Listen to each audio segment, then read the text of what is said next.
புதிய தலைமுறையின் இன்றைய தினத்தில் பல்வேறு செய்திகளை பார்க்கவிருக்கிறோம். முன்பாக தலைப்புச் செய்திகளை பார்க்கலாம்.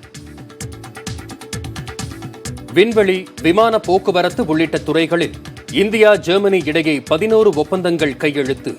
புதிய இந்தியாவை உருவாக்குவதில் ஜெர்மனியின் நிபுணத்துவம் பயன்படுத்தப்படும் என பிரதமர் நரேந்திர மோடி அறிவிப்பு. தமிழர்களின் தொன்மையை பறைசாற்றும் வகையில் 12 கோடியே 21 லட்சம் ரூபாய் மதிப்பில் கீழடியில் அருங்காட்சியகம். தமிழ்நாடு நாள் விழாவில் முதலமைச்சர் எடப்பாடி பழனிசாமி அறிவிப்பு. திருச்சி பெல் நிறுவன தொழிலாளர் கூட்டுறவு வங்கியில் சுமார் 1.5 கோடி ரூபாய் கொள்ளை. 3 தனிப்படை அமைத்து காவல்துறையினர் தீவிர விசாரணை. முதல்வரின் வேண்டுகோளை ஏற்று வேலை நிறுத்த போராட்டத்தை திரும்பப் பெறுவதாக அரசு மருத்துவர்கள் அறிவிப்பு. மருத்துவர்கள் மீதான பணிமுறிவு நடவடிக்கையை கைவிடுவதாக அமைச்சர் விஜயபாஸ்கர் அறிக்கை. டெல்லியில் ஆபத்தான நிலையை எட்டியது காற்று மாசு. பள்ளிகளுக்கு வருகிற 5ஆம் தேதி வரை விடுமுறை அறிவிப்பு. கோதை ஆற்றின் தரைப்பாலம் மீது திடீரென ஏற்பட்ட வெள்ளம். ஆபத்தான நிலையில் பேருந்து பயணித்ததால் அதிர்ச்சி. இவை தவிர ஜார்க்கண்ட் மாநில சட்டப்பேரவைக்கு வரும் 30ஆம் தேதி முதல் 5 கட்டங்களாக வாக்குப்பதிவு. மற்றும் இடைத்தேர்தலில் வெற்றி பெற்ற 2 அதிமுக எம்எல்ஏக்கள் பதவியேற்பு.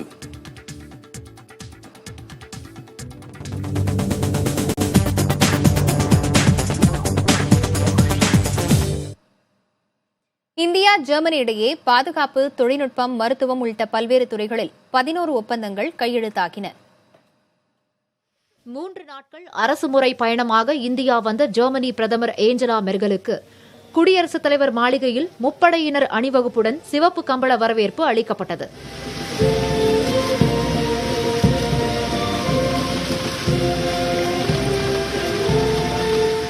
பின்னர் ராஜ்காட் சென்ற ஏஞ்சலா மெர்கல் மகாத்மா காந்தி நினைவிடத்தில் மரியாதை செலுத்தினார். இதனையடுத்து டெல்லியில் உள்ள ஹைதராபாத் இல்லத்திற்கு சென்ற ஏஞ்சலா மெர்கலை பிரதமர் மோடி வரவேற்றார். அங்கு பிரதமர் மோடி மற்றும் அமைச்சர் குழுவுடன் ஏஞ்சலா மெர்கல் பேச்சுவார்த்தையில் ஈடுபட்டார்.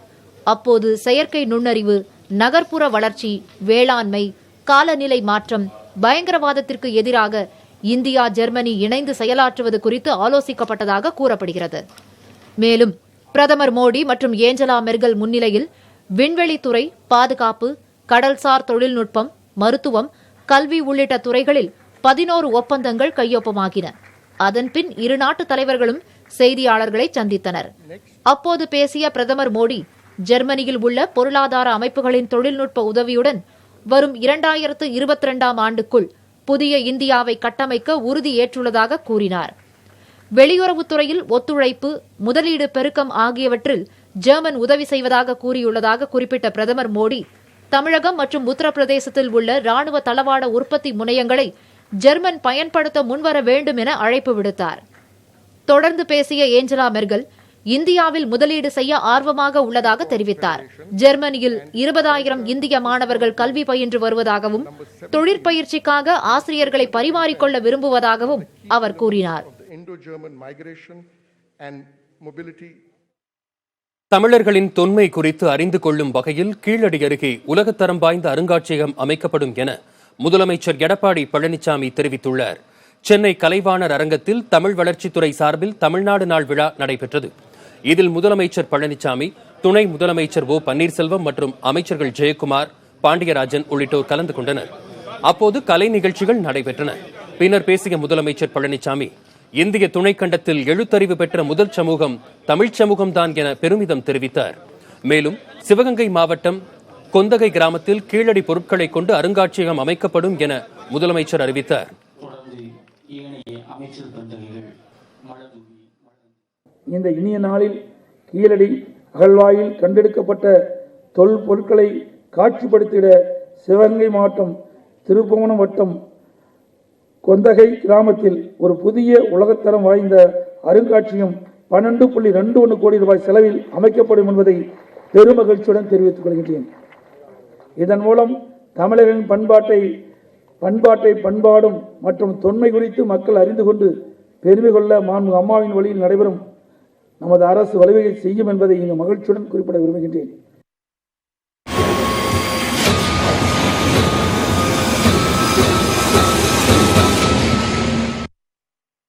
மஹா புயல் விலகிச் செல்வதால் தமிழ்நாட்டில் மழை படிப்படியாக குறையும் என இந்திய வானிலை ஆய்வு மையம் தெரிவித்துள்ளது.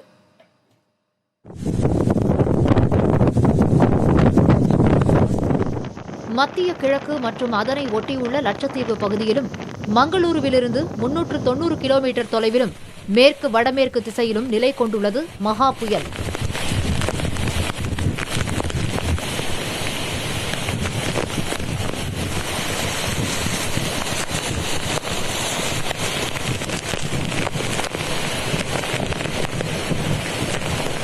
இந்த புயல் மணிக்கு 17 கிலோமீட்டர் வேகத்தில் வடமேற்கு திசையில் நகர்ந்து செல்கிறது.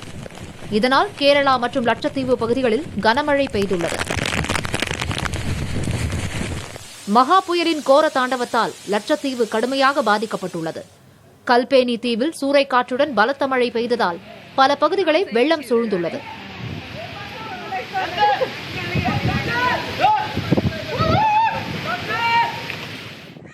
ஏராளமான இடங்களில் பெரிய அளவிலான மரங்கள் முறிந்து விழுந்தன.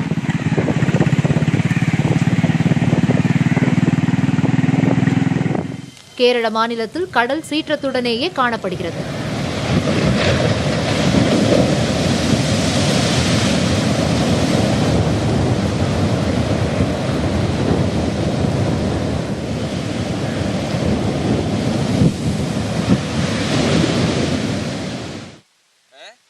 மாநிலத்தில் பரவலாக கனமழை பெய்த நிலையில் பல பகுதிகளில் வீடுகளுக்குள் மழைநீர் புகுந்ததால் மக்கள் சிரமத்திற்கு ஆளாகினர்.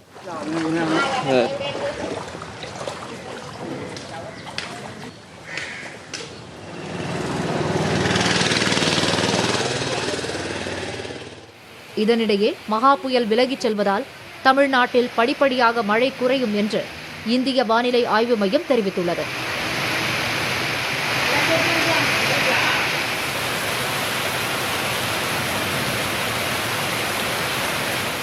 அதே நேரம் வரும் நவம்பர் 3ஆம் தேதி வடக்கு அந்தமான் அருகே புதிய காற்றழுத்த தாழ்வு பகுதி உருவாகி தாழ்வு மண்டலமாக மாற வாய்ப்புள்ளதாகவும் தெரிவிக்கப்பட்டுள்ளது. மஹா புயலால் தமிழகத்திற்கு பாதிப்பு இல்லை என்றும், இருப்பினும் மாநிலத்தில் அடுத்த 3 நாட்களுக்கு மிதமான மழைக்கு வாய்ப்புள்ளதாகவும் சென்னை வானிலை ஆய்வு மையம் கூறியுள்ளது. இதனிடையே தமிழ்நாட்டில் அக்டோபர் மாதத்தில் இயல்பை விட 27% கூடுதலாக மழை பெய்துள்ளது.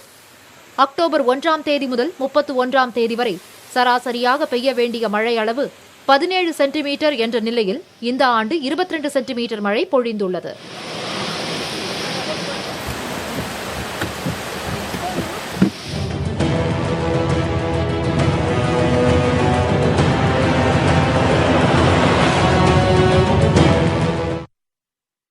கடலை சார்ந்து கடலையே நம்பி வாழும் மீனவர்களின் நிலை புயல் நேரங்களில் பெரும் கேள்விக்குறியாக இருக்கிறது.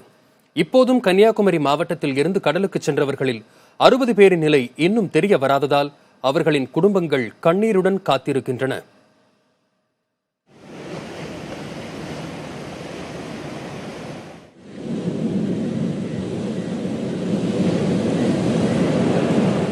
எங்க அப்பாவை காப்பாற்றி கொண்டு நீங்க அதுதான்.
தெரியவில்லை.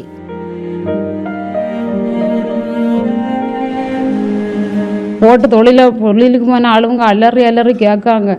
நாங்கள் அவங்களுக்கு என்ன பதில் சொல்லி, அவங்களுக்கு நாங்கள் பதில் சொல்லி, அவங்க எல்லாம் இங்கே வந்துட்டே போகிறாங்க. அவங்களும் எப்போ வருவாங்க ஃபோன் பண்ணி கூப்பிட்டாங்க இல்லை வருவாங்க இல்லைன்னா அவங்களுக்கு நாங்கள் சமாதானம் சொல்லிகிட்டே இருக்கோம். அப்போ எப்படியாவது இந்த அரசாங்கம் எங்களுக்கு அவங்களுக்கு இது கொடுத்து அவங்கள கரையை கொண்டு திரும்பி தருதைக்குள்ள இதை இந்த அரசாங்கம் எங்களுக்கு செய்ய. மக்கள் எங்கள் அப்பா எப்போ வரும் எங்கள் அப்பா தருங்கன்னு கேட்டால் என்ன செய்ய முடியும்? அதனால நீங்கள் தயவு செய்து கடவுள் குடும்பத்தையும் காப்பாற்றுவார். எங்கள் குழந்தையோட கரைச்சாக்க ஒரு உதவி செய்யுங்க. ஒரு உதவி செய்யுங்க எங்கள் குழந்தை. இவரை போல கணவரையும் மகனையும் தந்தையையும் எதிர்நோக்கி குடும்பத்தினர் துயரம் கவ்விய மனதுடன் இருக்கிறார்கள்.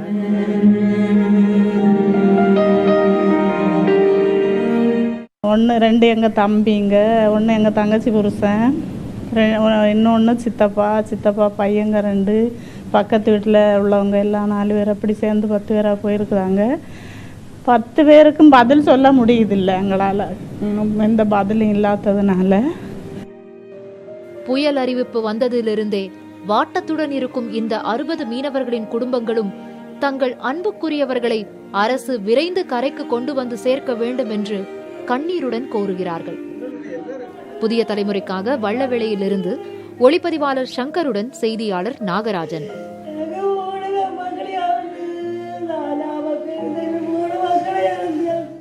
போராட்டத்தில் ஈடுபட்ட மருத்துவர்கள் மீதான பணிமுறிவு நடவடிக்கையை திரும்பப் பெறுவதாக அமைச்சர் விஜயபாஸ்கர் தெரிவித்துள்ளார். ஊதியம் மற்றும் பதவி உயர்வு, பணியிடங்களை குறைக்கக்கூடாது, மருத்துவ மேற்படிப்பில் இடஒதுக்கீடு உள்ளிட்ட கோரிக்கைகளை முன்வைத்து 1 வாரத்திற்கும் மேலாக அரசு மருத்துவர்கள் போராட்டத்தில் ஈடுபட்டனர். போராட்டம் நடத்தும் மருத்துவர்கள் பணிக்கு திரும்பாவிடில் பணி முறிவு நடவடிக்கை மேற்கொள்ளப்படும் என அரசு எச்சரிக்கை விடுத்ததை அடுத்து அரசு மருத்துவர்களின் வேலை நிறுத்தம் தற்காலிகமாக திரும்ப பெறப்பட்டுள்ளது. இந்நிலையில் முதலமைச்சரின் கோரிக்கையை ஏற்று பணிக்கு திரும்பிய அரசு மருத்துவர்களுக்கு சுகாதாரத்துறை அமைச்சர் விஜயபாஸ்கர் நன்றி தெரிவித்துள்ளார். இதுகுறித்து அவர் வெளியிட்டுள்ள அறிக்கையில் அரசால் அறிவிக்கப்பட்டிருந்த பணி முறிவு நடவடிக்கை திரும்ப பெறப்படுகிறது என்றும் அரசு மருத்துவர்களின் கோரிக்கையை அரசு கனிவோடு பரிசீலிக்கும் என்றும் குறிப்பிட்டுள்ளார். இதற்கிடையே சென்னையில் போராட்டத்தில் ஈடுபட்ட மருத்துவர்கள் மீது வழக்கு பதிவு செய்யப்பட்டுள்ளது. ராஜீவ்காந்தி அரசு மருத்துவமனையின் மண்டல மருத்துவ அலுவலர் திருநாவுக்கரசு அளித்த புகாரின் அடிப்படையில் 8 மருத்துவர்கள் மற்றும் பல அடையாளம் தெரியாதவர்கள் மீது வழக்கு பதிவு செய்யப்பட்டுள்ளது. சட்டவிரோதமாக கூடுதல், அத்துமீறி நடந்து கொள்ளுதல், பொது இடங்களில் தொல்லை கொடுத்தது உள்ளிட்ட 3 பிரிவுகளின் கீழ் காவல்துறையினர் வழக்கு பதிவு செய்துள்ளனர். டெல்லியில் காற்று மாசு அதிகரித்து வருவதை அடுத்து பொது சுகாதார அவசர நிலையை பிரகடனப்படுத்த உச்சநீதிமன்றம் அமைத்த குழு முடிவு செய்ததை தொடர்ந்து அங்கு வரும் 5ஆம் தேதி வரை பள்ளிகளுக்கு விடுமுறை அறிவித்து கெஜ்ரிவால் அரசு உத்தரவிட்டுள்ளது. தீபாவளி பண்டிகைக்கு பின் டெல்லியில் காற்று மாசு தொடர்ந்து அதிகரித்து வருகிறது. இதனால் டெல்லி வான்பகுதியில் அடர்த்தியான புகை மண்டலம் சூழ்ந்திருப்பதால் வாகன ஓட்டிகளும் பொதுமக்களும் மிகுந்த அவதிக்கு ஆளாகியுள்ளனர். காற்று தர குறியீடு 0 முதல் 50 வரை இருந்தால் சுவாசிப்பதற்கு உகந்ததாக கருதப்படுகிறது. இந்த குறியீடு 200 வரை இருந்தால் சுவாச பிரச்சினை ஏற்படாது என கூறப்படுகிறது. ஆனால் தற்போதோ காற்று தர குறியீடு 500ஐ கடந்துள்ளது. இதனால் பொது சுகாதார அவசர நிலையை பிரகடனப்படுத்தும்படி உச்சநீதிமன்றம் அமைத்த குழு டெல்லி அரசுக்கு பரிந்துரைத்தது. இதைத் தொடர்ந்து டெல்லியில் பள்ளிகளுக்கு வரும் 5ஆம் தேதி வரை விடுமுறை அறிவித்து அம்மாநில முதல்வர் அரவிந்த் கெஜ்ரிவால் உத்தரவிட்டுள்ளார். காற்று மாசு தொடர்ந்து அதிகரிக்கும் அபாயம் உள்ளதால் பட்டாசுகள் வெடிக்கவோ கட்டுமான பணிகளை மேற்கொள்ளவோ தடை விதித்து மாசு கட்டுப்பாட்டு வாரியம் உத்தரவிட்டுள்ளது. காற்று மாசு அடுத்து வரும் நாட்களில் அதிகரிக்கும் என அஞ்சப்படுவதால் அடுத்து மேற்கொள்ள வேண்டிய நடவடிக்கைகள் குறித்து மாசு கட்டுப்பாட்டு ஆணைய தலைவர் புரேலாலுடன் அரவிந்த் கெஜ்ரிவால் அவசர ஆலோசனை நடத்தினார். இதைத் தொடர்ந்து டெல்லி, ஹரியானா, ராஜஸ்தான், உத்தரப்பிரதேச மாநில தலைமைச் செயலாளர்களுக்கு லால் அவசர கடிதம் அனுப்பி வைத்து காற்று மாசு பெருகுவதை தடுப்பதற்கான நடவடிக்கைகளை எடுக்கும்படி கேட்டுக் கொண்டுள்ளார். குறிப்பாக சுவாச பிரச்சினையால் குழந்தைகள் அதிகம் பாதிக்கப்படுவார்கள் என்பதால் அவர்கள் நலன் காக்கும் நடவடிக்கைகளை எடுக்கும்படி அறிவுறுத்தியுள்ளார். பஞ்சாப் மற்றும் ஹரியானா மாநிலங்களில் அறுவடைக்கு பின் காய்ந்த சுள்ளிகளை எரியூட்டியதால் எழுந்த புகை மூட்டம் டெல்லியை சூழ்ந்து காற்று மாசு ஏற்படுத்திவிட்டதாக அரவிந்த் கெஜ்ரிவால் குற்றம் சாட்டியிருந்தார். எனவே சுள்ளிகள் எரியூட்டப்படுவதை தடுக்கும் நடவடிக்கைகளில் அம்மாநில அரசு ஈடுபட வேண்டும் என்றும் கேட்டுக்கொண்டார்.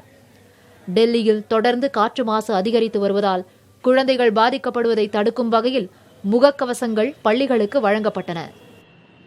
மகாராஷ்டிராவில் சட்டப்பேரவை தேர்தல் முடிவுகள் வெளியாகி ஒரு வாரம் ஆகிவிட்ட நிலையில் இதுவரை அங்கு ஆட்சி அமைப்பதில் சிக்கல் நீடிக்கிறது. இதற்கு என்ன காரணம் என பார்க்கலாம். அண்மையில் நடந்து முடிந்த மகாராஷ்டிரா சட்டப்பேரவை தேர்தலில் பாரதிய ஜனதா சிவசேனா ஒரு கூட்டணியாகவும் காங்கிரஸ் தேசியவாத காங்கிரஸ் மற்றொரு கூட்டணியாகவும் போட்டியிட்டன. இதில் பாரதிய ஜனதா 105 இடங்களையும் சிவசேனா 56 இடங்களையும் கைப்பற்றின. காங்கிரஸ் 44 தொகுதிகளிலும் தேசியவாத காங்கிரஸ் 54 தொகுதிகளிலும் வெற்றி பெற்றன. ஆட்சி அமைக்க 145 இடங்கள் தேவை என்ற சூழலில் 161 இடங்களை வென்றுள்ள பாரதிய ஜனதா சிவசேனா கூட்டணி எளிதில் ஆட்சி அமைக்கும் என எதிர்பார்க்கப்பட்டது. ஆனால் தேர்தல் முடிவுகளுக்கு பின்னர் அந்த கூட்டணி ஆட்சி அமைப்பதில் சிக்கல் ஏற்பட்டது. தேர்தலில் வென்றால் முதலமைச்சர் பதவியை தலா 2.5 ஆண்டுகள் வீதம் சுழற்சி முறையில் பகிர்ந்து கொள்வது, அமைச்சரவையில் சமபங்கு என்று முன்பே பேசி ஒப்புக்கொள்ளப்பட்டதாக சிவசேனா தரப்பு கூறுகிறது. பேசிக் கொண்டபடி முதலமைச்சர் பதவியை முதலில் தங்கள் கட்சிக்கு வழங்க வேண்டுமென சிவசேனா பிடிவாதம் பிடிக்கின்றது. ஆனால் முதலமைச்சர் பதவியை பகிர்ந்து கொள்வது பற்றி ஒருபோதும் விவாதிக்கப்படவில்லை என்று தேவேந்திர பட்னவிஸ் கூறி வருகிறார். அடுத்த 5 ஆண்டுகளுக்கு முதலமைச்சர் பதவி தங்களுக்குத்தான் என்பதில் பாரதிய ஜனதாவும் உறுதியாக உள்ளது. இதன் காரணமாகவே இரு கட்சிகளுக்கும் இடையே மோதல் போக்கு நீடித்து வருவதாக தெரிகிறது. இவ்விரு கட்சிகளுமே சுயேட்சைகள் மற்றும் சிறு கட்சிகளின் உறுப்பினர்கள் ஆதரவு தங்களுக்கு இருப்பதாக கூறிக்கொண்ட போதிலும் அவை ஆட்சி அமைக்க போதாது. புதிய அரசு அமைக்கும் நடவடிக்கைகளில் முன்னேற்றம் இல்லாத நிலையில் சிவசேனா மூத்த தலைவரும் நாடாளுமன்ற உறுப்பினருமான சஞ்சய் ராவத் திடீரென தேசியவாத காங்கிரஸ் தலைவர் சரத்பவாரை சந்தித்தார். எதிர்க்கட்சிகளாகவே செயல்படுவோம் என காங்கிரசும் தேசியவாத காங்கிரசும் கூறியிருந்தாலும் அக்கட்சிகளோடு இணைந்து சிவசேனா ஆட்சி அமைக்க முயல்கிறதோ என்ற யூகங்கள் எழுந்துள்ளன. ஆனால் அப்படி ஒரு கூட்டணி அமைய வாய்ப்பே இல்லை என மகாராஷ்டிரா அரசியல் வட்டாரத்தில் பேசப்படுகிறது. பாரதிய ஜனதாவுக்கு நெருக்கடி ஏற்படுத்தவே சிவசேனா இவ்வாறு செயல்படுவதாக கூறப்படுகிறது. வரும் 8ஆம் தேதியுடன் தற்போதைய சட்டப்பேரவையின் பதவிக்காலம் முடிவடைகிறது. அதற்குள் புதிய அரசு பொறுப்பேற்க வேண்டும் என்பதால் விரைவில் பாரதிய ஜனதா சிவசேனா இடையிலான பிரச்சனை முடிவுக்கு வரும் அல்லது தற்காலிக தீர்வு காணப்படும் என எதிர்பார்க்கப்படுகிறது.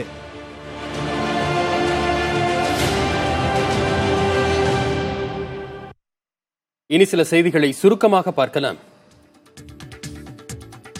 ஜார்க்கண்ட் மாநிலத்தில் நவம்பர் 30ஆம் தேதி முதல் 5 கட்டங்களாக சட்டப்பேரவை தேர்தல் நடைபெறும் என இந்திய தலைமை தேர்தல் ஆணையர் சுனில் அரோரா அறிவித்துள்ளார். ஜார்க்கண்ட் மாநிலத்தில் ரகுபர்தாஸ் தலைமையில் பாஜக ஆட்சி நடைபெற்று வருகிறது. 81 சட்டப்பேரவை தொகுதிகளை கொண்ட பேரவையின் பதவிக்காலம் அடுத்த ஆண்டு ஜனவரி 5ஆம் தேதியுடன் நிறைவடைகிறது. இந்நிலையில் டெல்லியில் செய்தியாளர்களை சந்தித்த இந்திய தலைமை தேர்தல் ஆணையர் சுனில் அரோரா ஜார்க்கண்டில் 5 கட்டங்களாக தேர்தல் நடத்தப்படும் என்றார். முதற்கட்டமாக நவம்பர் 30ஆம் தேதி 13 தொகுதிகளுக்கு தேர்தல் நடைபெறவுள்ளது. தொடர்ந்து டிசம்பர் 7, 12, 16, 20 ஆகிய தேதிகளில் தேர்தல் நடைபெறுகிறது. பதிவான வாக்குகள் அனைத்தும் டிசம்பர் 23ஆம் தேதி எண்ணப்படும் என சுனில் அரோரா தெரிவித்துள்ளார். கன்னியாகுமரி மாவட்டம் மோதிரமலை அருகே கோதையாற்றின் தரைப்பாலத்தில் ஆர்ப்பரித்துச் சென்ற வெள்ளத்தில் ஆபத்தான நிலையில் பயணிகளுடன் பேருந்து சென்றது. தொடர் மழையால் மின் உற்பத்தி நிலையத்தில் திடீரென தண்ணீர் திறக்கப்பட்டதால் தரைப்பாலத்தில் வெள்ளம் பாய்ந்தது. இதனை பொருட்படுத்தாமல் பயணிகளுடன் பேருந்து சென்றது அதிர்ச்சி அளித்ததாக அப்பகுதி மக்கள் தெரிவித்தனர்.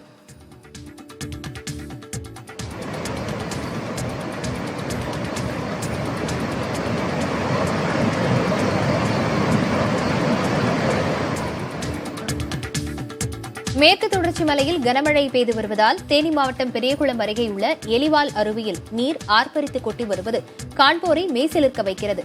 கொடைக்கானல் செல்லும் சுற்றுலாப் பயணிகள் டம்டம் பகுதியில் வாகனங்களை நிறுத்திவிட்டு எலிவால் அருவியில் நீர் கொட்டும் அழகை பிரமிப்புடன் பார்த்துச் செல்கின்றனர்.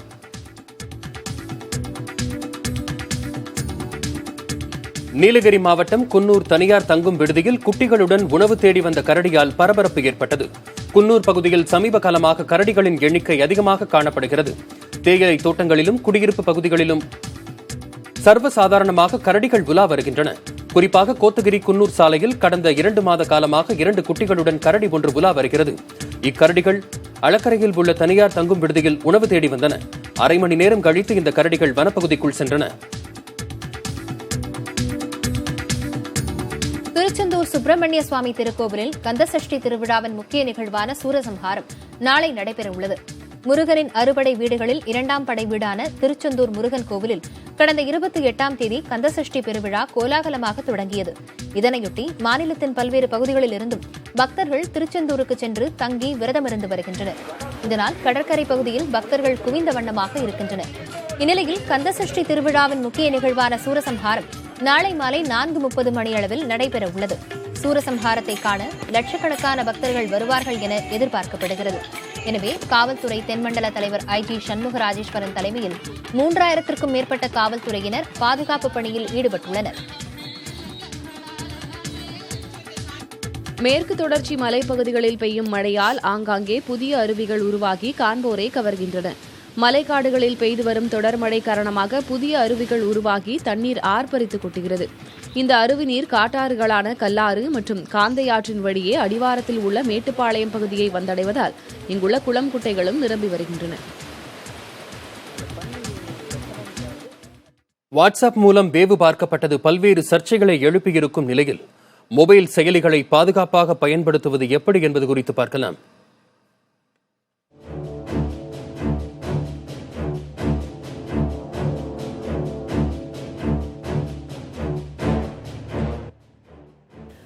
வாட்ஸ்அப் செயலி 2009ஆம் ஆண்டுதான் அறிமுகப்படுத்தப்பட்டது என்றாலும் கடந்த 10 ஆண்டுகளில் இந்த செயலியின் வளர்ச்சி அபரிமிதமானது. குறுஞ்செய்திகள், படங்கள், வீடியோக்களை பகிர்வது மட்டுமின்றி வீடியோ கால் போன்ற வசதிகளையும் வாட்ஸ்அப் வாரி வழங்குகிறது. எந்த அளவிற்கு மக்களை கவரும் அம்சங்கள் இதில் உள்ளனவோ அதே அளவிற்கு ஆபத்தும் நிறைந்தது வாட்ஸ்அப். அதற்கு உதாரணம்தான் தனிநபர் தகவல்கள் கண்காணிக்கப்படுவது. இந்த மால்வேர் நமது ஸ்மார்ட் போன்களை கண்காணிக்கிறது என்பதை நம்மால் அவ்வளவு எளிதில் அறிந்து கொள்ள முடியாது என்கிறார்கள் வல்லுநர்கள். நம்ம வாட்ஸ்அப் அப்படின்றது எண்ட் டு எண்ட் என்கிரிப்ஷன், அதனால சேஃபாக இருக்கும் அப்படின்னு சொல்லி நினச்சோம் அப்படின்னா நம்மளோட முட்டாள்தனம் தான் நம்ம சொல்லணும். ஏன்னா because when it comes to technology அப்படின்னா 100% சேஃப்டி யாராலுமே கொடுக்க முடியாது, அது எந்த கம்பெனியாலுமே கொடுக்க முடியாது. சேஃப்டியை should be within, not outsourced. So அவங்க பார்த்துப்பாங்க அப்படின்றது கிடையாது. நம்ம எந்த அளவுக்கு நம்ம ப்ரைவேட் இன்ஃபர்மேஷனை ஷேர் பண்ணலாமா வேண்டாமா, இந்த மாதிரி அப்ளிகேஷனை யூஸ் பண்ணலாமா வேண்டாமா அப்படின்றத நம்மளா முடிவெடுக்கிறது தான் நம்மளோட செக்யூரிட்டிக்கு ரொம்ப இதாக இருக்கும். உலக அளவில் இந்தியர்களே அதிக அளவு வாட்ஸ்அப் செயலியை பயன்படுத்துவதாக கூறும் கார்த்திகேயன் அது குறித்து போதிய விழிப்புணர்வு இல்லை என்றும் கூறுகிறார். அதனால் ஸ்மார்ட் போன்கள் மூலம் எந்த விஷயத்தை பகிர வேண்டும், எப்படி அவற்றை பயன்படுத்த வேண்டும் என்பதில் நமக்கு தெளிவு இருக்க வேண்டும் என அறிவுறுத்துகின்றனர் வல்லுநர்கள். செயலிகள் அப்படின்னு வரும்போது எதுவுமே அது சேஃப் அப்படின்றது கிடையாதுங்க. அண்ட் மோரோவர் இது ஒரு இண்டிவிஜுவலாக நம்ம கண்ட்ரோல் பண்ண முடியாது. இது மாஸ் லெவலில் என்ன பண்ணலாம் எப்படின்னு பார்த்தீங்க அப்படின்னா கவர்மெண்ட் ஒரு மொபைல் அப்ளிகேஷன் சென்சார்ஷிப் போர்டுன்னு ஒரு போர்டு வைக்கலாம். ஸோ அந்த மொபைல் அப்ளிகேஷன் சென்சார்ஷிப் போர்டில் ஒரு ஆப்பை வர்றதுக்கு முன்னாடியே அதை ஃபுல்லாக கவர்மெண்ட் அதனோட ப்ரோஸ் கான்ஸ் எல்லாம் விசாரிச்சு அதுக்கப்புறம் அது இந்தியாவுக்குள்ளே அதை இந்தியன் யூசர்ஸ் யூஸ் பண்ணலாமா வேண்டாமா அப்படின்னு ஒரு சென்சார்ஷிப் போர்டு இருந்துச்சு அப்படின்னா ஓரளவுக்கு எல்லாருமே நம்ம சேஃபாக இருக்கலாம். ஒரு இண்டிவிஜுவலையும் எல்லாருமே அதை பண்ண முடியாது, பண்ணுறதுக்கான வாய்ப்புகளும் ரொம்ப கம்மியாக தான் இருக்குது. இது கவர்மெண்ட்டாக நினச்சது அப்படின்னா கவர்மெண்ட் வேணால் இந்த மாதிரி ஒரு ஆர்கனைசேஷன் வச்சு பண்ணாங்க. இப்போ ரீசெண்டாக டிக்டாக் கூட பேன் பண்ணாங்க. ஸோ அந்த மாதிரி சரியில்லாத ஆப்ஸ் எல்லாம் அந்த சென்சார் போர்ட் மூலிமா ஃபில்டர் பண்ணலாம். தொழில்நுட்பங்கள் வளர்ந்து கொண்டே இருக்கும் நிலையில் ஒவ்வொரு விஷயத்தையும் நாம் மிகவும் எச்சரிக்கையுடன் கையாள வேண்டியது அவசியமாக உள்ளது. செல்போன் செயலி மூலம் ஒருவர் நம்மை கண்காணிப்பதை முற்றிலுமாக தடுக்க முடியாது என்றாலும் அதனை குறைக்க வாய்ப்புள்ளது. புதிய தலைமுறைக்காக ஒளிப்பதிவாளர் ஜஸ்டினுடன் செய்தியாளர் ஆர்த்தி. நாங்குநேரி விக்கிரவாண்டி இடைத்தேர்தல்களில் வெற்றி பெற்ற அதிமுக எம்எல்ஏக்கள் பதவியேற்றுக் கொண்டனர். தலைமைச் செயலகத்தில் சபாநாயகர் அறையில் விக்கிரவாண்டி எம்எல்ஏவாக முத்தமிழ்ச்செல்வனும் நாங்குநேரி எம்எல்ஏவாக ரெட்டியார்பட்டி நாராயணனும் பதவியேற்றனர். இடைத்தேர்தல் வெற்றி முடிவுகள் 24ஆம் தேதி வெளியான நிலையில் இருவரும் கடந்த 29ஆம் தேதி பதவியேற்பதாக இருந்தது. இந்த நிலையில் நடுக்காட்டுப்பட்டியில் ஆழ்துளை கிணற்றில் சிக்கிய குழந்தை சுஜித் மீட்புப் பணியில் அரசு முழுவீச்சில் ஈடுபட்டிருந்ததால் பதவியேற்பு நிகழ்ச்சி ஒத்திவைக்கப்பட்டது. பதவியேற்புக்கு முன்னதாக முத்தமிழ்ச்செல்வன், ரெட்டியார்பட்டி நாராயணன் ஆகியோர் மெரினா கடற்கரையில் உள்ள எம்ஜிஆர் மற்றும் ஜெயலலிதா நினைவிடத்தில் மரியாதை செலுத்தினர். எம்எல்ஏக்களுடன் முதலமைச்சர் எடப்பாடி பழனிசாமி, துணை முதலமைச்சர் ஓ பன்னீர்செல்வமும் அஞ்சலி செலுத்தினர். தனிமைச் சிறையில் அடைக்கப்பட்டுள்ள முருகனை சந்திக்க அனுமதி கோரிய வழக்கில் 2 வாரங்களில் பதிலளிக்க வேண்டுமென தமிழக அரசுக்கு சென்னை உயர்நீதிமன்றம் உத்தரவிட்டுள்ளது. ராஜீவ்காந்தி கொலை வழக்கில் முருகன், நளினி உள்ளிட்ட 7 பேர் 28 ஆண்டுகளாக சிறை தண்டனை அனுபவித்து வருகின்றனர். வேலூர் சிறையில் உள்ள முருகனை தனிமை சிறையில் அடைத்ததால் அவர் உண்ணாவிரத போராட்டத்தில் ஈடுபட்டு வருவதாக கூறப்படுகிறது. இந்நிலையில் தனிமை சிறையில் இருந்து முருகனை விடுவிக்க கோரியும் அவரை சந்திக்க நளினி மற்றும் உறவினர்களுக்கு அனுமதி அளிக்க வேண்டும் என வலியுறுத்தியும் முருகனின் உறவினர் தேன்மொழி சென்னை உயர்நீதிமன்றத்தில் ஆட்கொணர்வு மனு தாக்கல் செய்தார். இந்த மனுவை விசாரித்த நீதிபதிகள் சுந்தரேஷ், டி.க. ராமன் இது தொடர்பாக தமிழக அரசும் சிறைத்துறையும் 2 வாரங்களில் பதிலளிக்க வேண்டும் என உத்தரவிட்டனர். மிகப்பெரிய தகவல் தொழில்நுட்ப நிறுவனங்களில் ஒன்றான காக்னிசன்ட் 18,000க்கும் அதிகமான ஊழியர்களை பணி நீக்கம் செய்யப்போவதாக தகவல்கள் வெளியாகி பெரும் அதிர்ச்சியை ஏற்படுத்தியுள்ளது. இதற்கு தொழிற்சங்கங்கள் எதிர்ப்பு தெரிவித்துள்ளன. தகவல் தொழில்நுட்பத் துறையில் முன்னிலை வகிக்கும் பன்னாட்டு நிறுவனமான காக்னிசன்டில் இந்தியாவில் மட்டும் 2 லட்சத்திற்கும் அதிகமானோர் பணியாற்றி வருகின்றனர். இந்நிலையில் நிறுவனத்தின் திறனை மேம்படுத்தவும் லாபத்தை அதிகரிக்கவும் சீரமைப்பு நடவடிக்கைகள் மேற்கொள்ளப்படும் என நிறுவன தலைவர் பிரையன் ஹம்ப்ரிஸ் அண்மையில் அறிவித்திருந்தார். இந்த சீரமைப்பு நடவடிக்கையின் ஒரு பகுதியாக 18,000 ஊழியர்கள் வரை அடுத்த சில மாதங்களில் பணி நீக்கம் செய்யப்பட உள்ளதாக தகவல் வெளியாகியுள்ளது. முதல் கட்டமாக ஃபேஸ்புக் நிறுவனத்திற்காக பதிவுகளை ஆய்வு செய்யும் பணியில் ஈடுபட்டுள்ள 6,000க்கும் அதிகமானோர் பணி நீக்கம் செய்யப்பட உள்ளதாக கூறப்படுகிறது. பதிவுகளை ஆய்வு செய்யும் பணி நிறுவனத்தின் மொத்த நோக்கத்திற்குட்பட்டதாக இல்லை என்பதால் அந்த துறையை விட்டு விலக முடிவு செய்திருப்பதாக தெரிகிறது.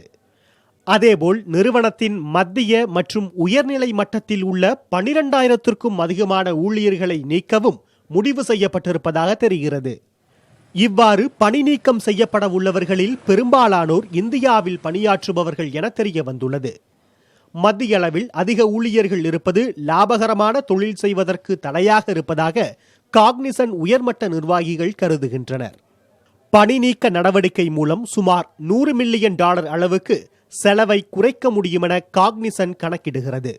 அதே நேரம் நிறுவனத்திற்கு தேவையான திறன்களுடன் சுமார் 5,000 பேர் பணியமர்த்தப்படுவார்கள் எனவும் பிரையன் ஹம்ப்ரிஸ் தெரிவித்துள்ளார். மொத்த ஊழியர்களில் பணி நீக்கம் செய்யப்படுபவர்கள் 2 விழுக்காட்டிற்கும் குறைவு என்றும் அவர் கூறுகிறார். காக்னிசன்ட் நிறுவனம் மேற்கொண்டுள்ள ஆட்குறைப்பு நடவடிக்கைக்கு தொழிற்சங்கங்கள் எதிர்ப்பு தெரிவித்துள்ளன. ஊழியர்கள் மற்றும் அவர்களின் குடும்ப நலன்களை பற்றி கவலை கொள்ளாமல் லாபத்தை அதிகரிப்பதை மட்டுமே நோக்கமாக கொண்டு காக்னிசன்ட் நிறுவனம் செயல்படுவதாகவும் தொழிற்சங்கங்கள் குற்றம் சாட்டியுள்ளன. பணி நீக்கம் செய்யப்படுவோருக்கு மனநல ஆலோசனை வழங்க நிறுவனம் நிதி ஒதுக்க வேண்டும் என்றும் தொழிற்சங்கங்கள் வலியுறுத்துகின்றன. ஜெயலலிதா வாழ்க்கை வரலாற்றை அடிப்படையாக கொண்டு உருவாகும் திரைப்படங்கள், வெப் சீரிஸ் ஆகியவை தனது அனுமதியின்றி தயாராகி வருவதால் அவற்றுக்கு தடை விதிக்க கோரி சென்னை உயர்நீதிமன்றத்தில் தீபா மனு தாக்கல் செய்துள்ளார். மறைந்த முன்னாள் முதலமைச்சர் ஜெயலலிதாவின் வாழ்க்கை வரலாற்றின் அடிப்படையில் தலைவி என்ற தமிழ் படத்தை இயக்குநர் A.L. விஜயும், ஜெயா என்ற ஹிந்தி படத்தை இயக்குநர் விஷ்ணுவர்தன் இந்தூரியும் இயக்கி வருகின்றனர். இதேபோல அவரது வாழ்க்கை வரலாற்றை வைத்து குவீன் என்ற இணையதள தமிழ் தொடரை இயக்குநர் கௌதம் வாசுதேவ் மேனன் இயக்கி வருகிறார். இது தொடர்பாக ஜெயலலிதாவின் அண்ணன் மகள் தீபா சென்னை உயர்நீதிமன்றத்தில் மனு ஒன்றை தாக்கல் செய்துள்ளார். அதில் ஜெயலலிதாவின் வாழ்க்கை வரலாற்றில் தனது வாழ்க்கையை சேர்த்து எடுத்திருக்க வாய்ப்பிருப்பதாகவும், தங்களது குடும்பத்தை பாதிக்கும் வகையில் காட்சிகள் சித்தரிக்கப்பட்டிருக்கலாம் எனவும் சந்தேகம் தெரிவித்துள்ளார். மேலும் ஜெயலலிதாவின் கண்ணியத்திற்கு பாதிப்பில்லாமல் திரைக்கதைகள் எழுதப்பட்டிருக்கின்றனவா என்பதை சரிபார்க்க வேண்டிய அவசியம் இருப்பதாகவும் அவர் மனுவில் குறிப்பிட்டுள்ளார். இதன் காரணமாக தனது அனுமதியின்றி தலைவி, ஜெயா ஆகிய திரைப்படங்கள் மற்றும் குவீன் வெப் சீரிஸை விளம்பரப்படுத்தவோ திரையிடவோ கூடாது என உத்தரவிட வேண்டும் என மனுவில் கோரியுள்ளார். இந்த வழக்கு அடுத்த வாரம் விசாரணைக்கு வரும் என எதிர்பார்க்கப்படுகிறது. இணைந்திருங்கள் புதிய தலைமுறையுடன்.